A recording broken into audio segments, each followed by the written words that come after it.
एक व्यापारी और उसके गधे की कहानी। एक बार एक गांव में एक व्यापारी रहता था जो अपने गधे के साथ नमक बेचने जाया करता था। एक दिन व्यापारी नमक बेचने के लिए अपने गधे पर नमक की बोरियां लादकर बाजार जा रहा था। व्यापारी और उसका गधा साथ साथ चल रहे थे। वे ज्यादा दूर नहीं चले थे कि रास्ते में एक नदी आ गई। जब वे दोनों नदी को पार कर रहे थे तो किसी वजह से गधा फिसलकर नदी में गिर गया।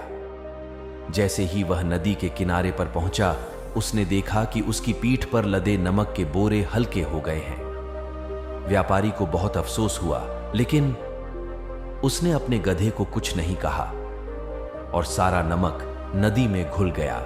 अब व्यापारी घर लौटने के अलावा कुछ नहीं कर सकता था। अगले दिन उसने अपने गधे पर नमक की और बोरियां लाद दी और नमक बेचने के लिए चल पड़े। जैसे ही वे फिर से उस नदी के किनारे पहुंचे तो गधा इस बार जानबूझकर नदी में गिर गया। इस तरह नमक फिर से बर्बाद हो गया। अब व्यापारी को गधे की चाल का पता चल चुका था। व्यापारी को बहुत गुस्सा आ गया। अब व्यापारी उस गधे को सबक सिखाना चाहता था।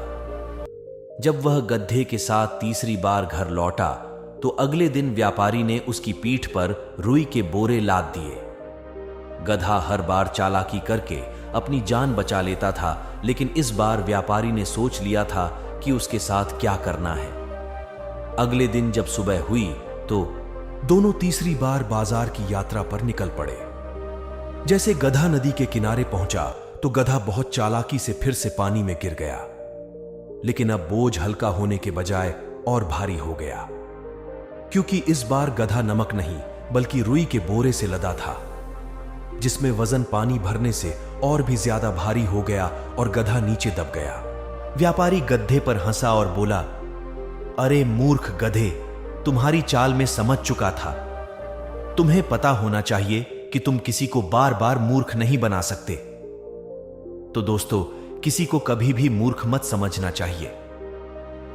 ऐसी वीडियो देखने के लिए वीडियो को लाइक और कमेंट बॉक्स में एक प्यारा सा कमेंट करते जाएं।